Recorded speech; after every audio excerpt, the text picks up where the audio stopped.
one question from our Facebook Live viewers. And by the way, I do have a team that's sending me questions. If you have questions, please feel free to chime in and ask. This is a conversation as well. One of the questions from actually one of my clients, one of my health and well-being coaching clients, Luce, is saying, is it possible to ask if you have a cough and a runny nose, but no fever, if you can feel at peace that this is just a cold?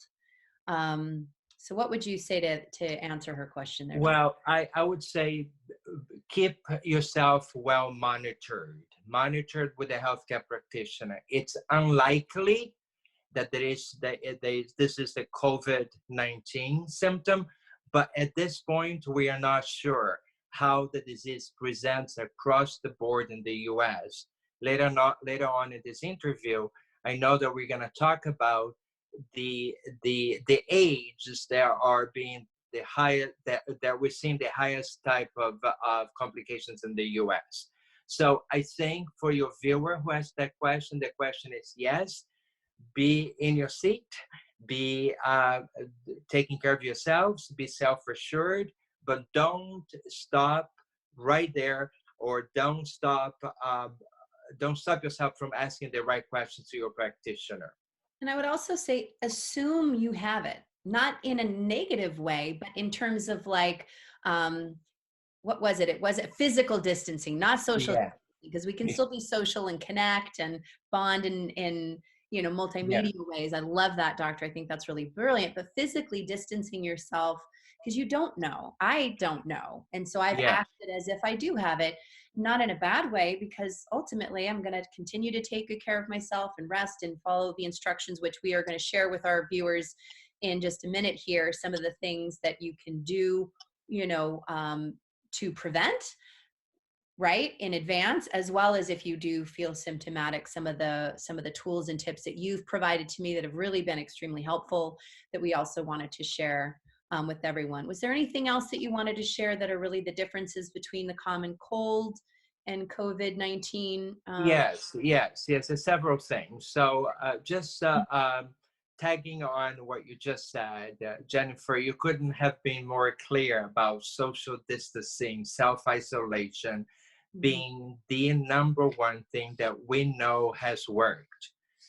All we can do is look at China right now and see that Beijing is slowly going back to normal because their quarantine worked in so many ways. And so I just want to say to you that the moment you have an intuition, a gut feeling that, number one, you may have been exposed, number two, you have symptoms, and you don't think it's a COVID-19, but just be sure you want to self-isolate until you talk to your practitioner.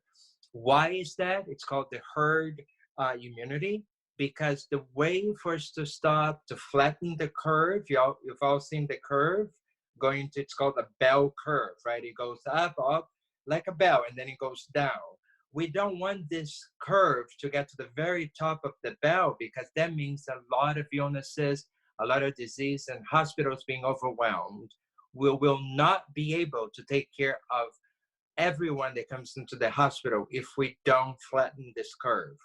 So the only way, the science, the history has shown us to stop a virus from having a very high bell curve is to self-isolate, is to separate people who have it from people who do not have it, because we are the host. We humans now are the host to this virus. Before that were animals, and we'll talk about it in a little bit. But now we humans are the host. Well, if the virus don't find a host that is sick so that it can transmit the disease, it stops right there. Yeah. And so please self-isolate the moment you know, or that you have a symptom, whether you're sure or not. Yeah. Call yourself, self-isolate, and be in touch with your practitioner. So let's unpack that just a little bit more specifically, because I did get a question online about what does that mean exactly. So I'll share with you what I'm doing, doctor, and then you can correct it or add to it as you would see fit. But the first thing I did, even prior to seeing symptoms, was I just didn't visit any outside family. We have family members that live just like, a block away. My mother, who is going to be 71 in May, and her husband, who is going to be 75. I said, I'm not going to see you for at least probably 21 days, because it can take a week or two to even start to see symptoms, and then 2 weeks after that at least, right? So it's probably really a 3-week period here that I think it's just best that I not see family. So I didn't see anyone outside of my immediate family, and even within my own home. I've tried not to hug, kiss, touch. I've been washing the refrigerator and anything that I touch, the TV, anything that would have my germs on it, you know what I mean? Or I've been wearing gloves at times. It's challenging to wear gloves all the time, I have to admit. So I've been either wearing gloves or washing, if I touch anything, washing the counter surfaces, keeping my distance as much as I can from the family that lives here in my home, washing my sheets of my bed often, washing my clothes, my towels, anything that might have germs on them, that I'm touching and in contact with. I wore a mask at the beginning, first few days of starting to experience symptoms. And then since then, I carry around a little towel. So when I cough into a towel versus into my arm, because I feel like into my elbow, as they say, right? I feel like it still sprays out, right? So I want to catch it all. I just go like this. I'm not going to stores. I give the grocery list, yay, to my husband. Woohoo for that. Honey, you go to the store. You go get all the groceries, because if I go into the store, what's going to happen? I'm going to be breathing into the store. I'm going to be touching things regardless, right? So that would be social distancing, Jennifer style. Is there anything that I'm doing wrong or that you would recommend I do differently, doctor, that would help everyone who might be experiencing symptoms? Well, first of all, I mean, you and several other patients that I've treated with this have just brought so many joy to my universe, because you are an amazing listener. And for a doctor to have a patient who is listening and trusting her or him and asking questions during a pandemic is the best thing that a doctor can have in a patient, because you become a partner. And whatever you share with your other with your friends and your family members. And so it's the ripple effect. So first of all, thank you. And to you and to any of my other patients out there who may be listening to this right now, I'm treating about 18 people with this at home, except for 2 of them. Thank you. Thank you for giving me the honor to help you, knowing that you're going to pass this information around. So Jennifer, no, you did everything correctly, beautifully. One of the things that I want to encourage, if you haven't done that yet, and I think you have, Jennifer, is that get out of the house. Physical distancing, social distances, but go breathe fresh air and stay out in the sun. And I'll tell you in a little bit why. Okay. Because we're going to talk about how the virus is very sensitive to heat. But as far as going out, yes, go out, maintain the social distance, go for a walk, not in an area that there are a lot of people. The state of California is even recommending that you go on a hike, right? Yeah. And I was on a hike this weekend when I had 2 hours break, and I was really happy to see people walking, people hiking, but maintaining the 6 feet apart. I was on a trail. They would, turn to the other side or step aside when I was coming, and I kept saying, thank you, thank you, thank you. So when you go out, here's what you need to know. This virus lives on fabric for up to 12 hours. Yeah. So we now know is that it lives on fabric, cloth, between 6 to 12 hours. So wash your clothes when you come home.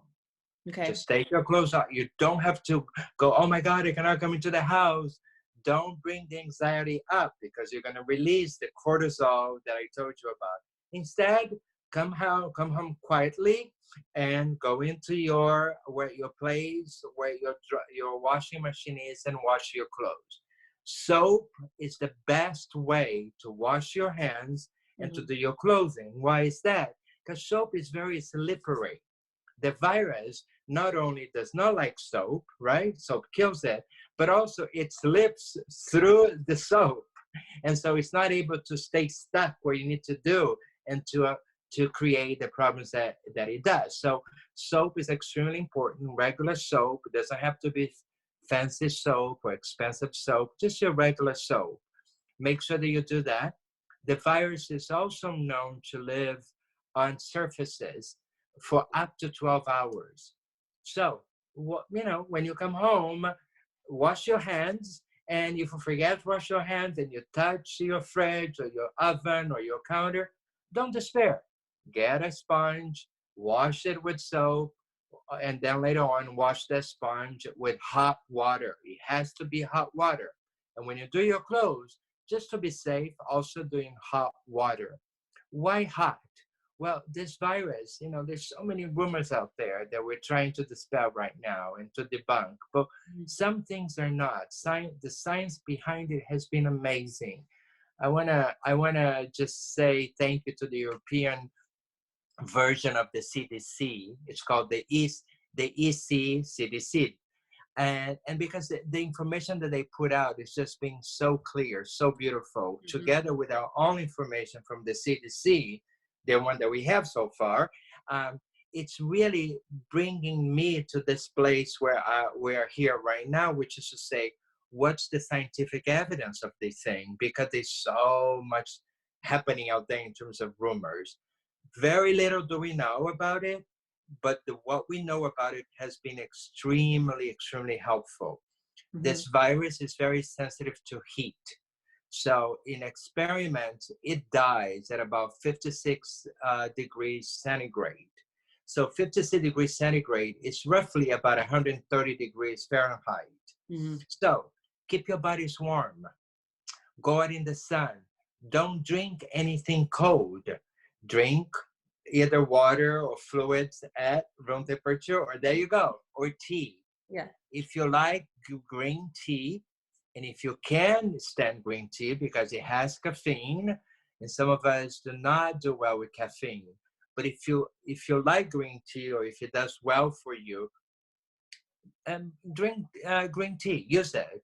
Why green tea? Because it's considered a thermogenic tea, meaning thermos, right? It keeps your temperature stable. It keeps your temperature a little, maybe a little tiny bit higher when you're drinking it.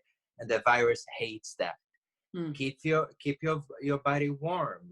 Don't walk around with barefoot if it's cold outside.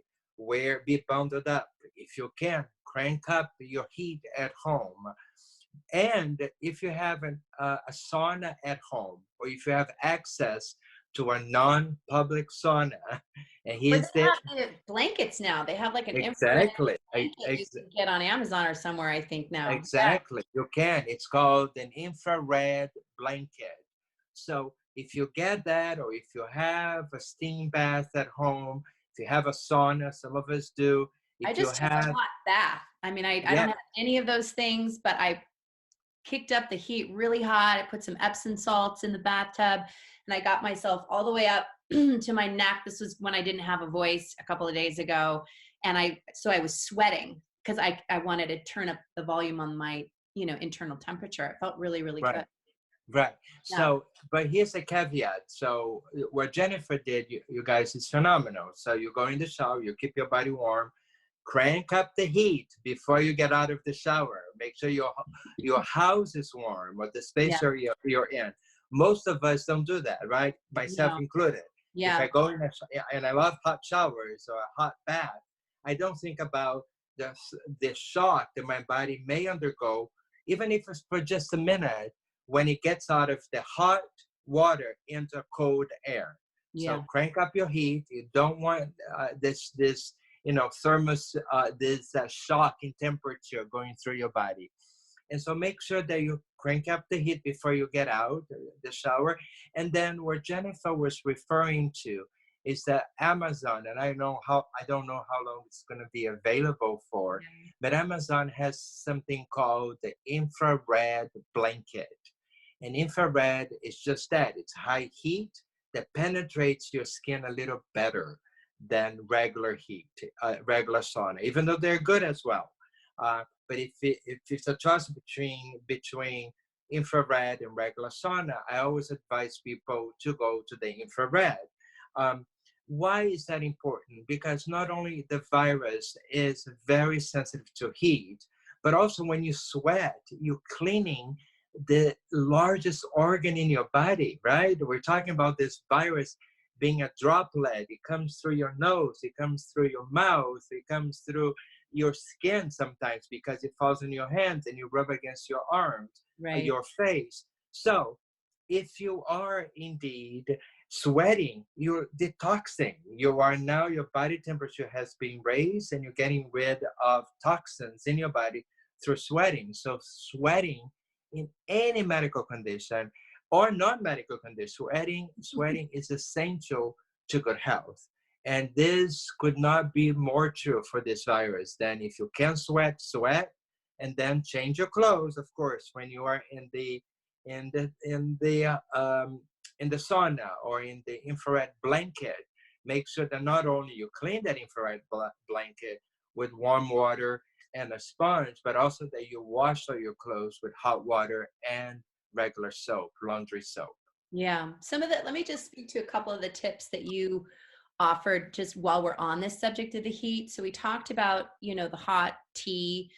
You had shared, Dr. DeMello, and we're going to go through more of these tips here in just a moment, but to also add lemon to that and ginger, which, really just helps, in general inside of that tea. So I've been sipping tea all day long, just trying to do the best I can to help my body cleanse whatever this is. And if you're just, I know we've had a couple questions come in as well, so I'm going to get to some more of these Facebook questions. But if you're new, and you know what, I'm going to close the blinds because I'm starting to get the God rays coming through here. So, but if you're new, I am experiencing symptoms because they're reserving tests for the most ill. We don't know if it's COVID or if it's just a flu, but we are debunking some of these myths. So just give me a second. And actually, let me ask you a question while I close these blinds. One of the questions that came, there's two questions I want to pose, Doctor, that are really great questions. One is, does the virus live for 3 hours in the air? And the second question is, when do you call the doctor if you're running a fever? One of our viewers has 100.5, between 99.7 and 100-degree fever, and she has drainage in her coughing. She's also very tired. When would she call the doctor? So if you could answer both those questions, that would be lovely. And I'm going to just close the So blind. the first question that Jennifer, that was posted to Jennifer, is the question about how long does the virus lives in air. Yeah. We don't know scientifically the answer to that question yet in the air, because every virus lives in the air until it drops to the floor, to the ground, right? Remember, it's an organism. It's airborne. It can stay in the air for a long time, but it also eventually drops to the ground, to the surface. So the question to how long does it live in the air, it's not being scientifically shown. What has been shown is how long it lives on the ground, on the floor, when it reaches the floor, and that's about 10 to 12 hours. And how long does it live on the surfaces? Also 10 to 12 hours. Mm-hmm. How long does it live on fabrics? 6 to 12 hours. So assume that when somebody's coughing, you need to stay as far away as possible from that person. As the person, if it's a child or somebody you feel comfortable telling to please cover the mouth, turn the face. When I was on my hike, I started something that eventually I saw a lot of people doing, which is if you come in contact with somebody and there's no way that you can have the physical distance of 6 feet, like if you're going on a trail, turn your back to the person, let the person pass. Oh, nice. Okay? Yeah. Yeah. Why is that? Well, because this virus, remember, it needs an orifice to come in. And that's gonna be your nose and your mouth. Right. Right? And Got your it. hand. So if you turn the side, I usually saw the person coming, I said, hi, and I turned. Yeah. And let the person pass. So you are avoiding that, the direct exposure face to face. But then I got home and of course I washed my clothes. Okay. So that was the first question. So on the floor, on the ground, it lives for up to 12 hours. 10 hours, 10 to 12 hours is the average. on surfaces, especially metal surfaces, up to 12 hours. We know that it lives in every surface. And on fabric, about 6 to 12 hours. All And right. there we just don't know at this Yeah, point. we don't know. Yeah, Turn your yeah. back. There was a there was a second question there, Jennifer. I apologize. I forgot. It's the fever. So this viewer has around 100-degree fever. She is having some nasal drip and whatnot, and she's wondering at what point would it merit me actually contacting my doctor? Right now, right now. The moment you start having symptoms, you want your doctor to monitor you. So what we're doing at Akasha, the Akasha Center, we are having everybody call. They call, we have a telehealth. So we can monitor who is calling. So they call, they schedule telehealth for 15 minutes to 30 minutes. Some people want longer. We can give them up to an hour if they feel they need that. And so what we do, we monitor that. And so my patients who call in and they have a fever, I have a spreadsheet, and I know that every day, twice a day, I have to ask them the following questions. How is your fever? How is your breathing? How is your overall symptoms? Right? And Mhm. so I ask them questions. And out of those 18 people that I have right now, about 15 of them are being treated at home. Yeah. And they all, and I never saw them. They called me. um, 4 of them went into the ER and received the COVID-19 test kit, and they were shown to be positive. Mhm. So then they went home. Out of those 16 or 15, because 3 is overseas, so 4 were positive. The other 12 were not tested. Well, why not? Because it's not recommended. Testing in this country is in short demand. And I don't have to tell you, you can turn the news and see what's going on. We're not Yeah. going to talk about politics right now, but Yeah. it is in short demand. And Right. so we have to save the testing for people we need, people that we need to know have the virus because they have other medical conditions on top of it. Yeah. So if a patient, let's say patient X, calls me and says, I have a fever 101, and I say, okay, let's take Tylenol, make sure that you're sweating, keep warm. The next day the fever goes up to 102. And it's not responding to Tylenol, meaning that after an hour the fever goes up. My next question to that patient is, do you have any significant medical conditions? What Mhm. are the significant medical conditions? Well, unfortunately, age falls into that category right now. So anybody who's 70 and above, and I personally, I'm lowering that to 65. So the literature is saying 70 and above. At our clinic, we're doing 65. Anybody who's 65 and above with a pre-existing condition, what are those? Asthma, lung disease, any lung disease, bronchitis, history of pneumonia, more than just once. There's something called walking pneumonia. Most of us get at least, Mhm. one time in our lives. We don't even know we have it. Those are the Mhm. bronchitis that are very intense.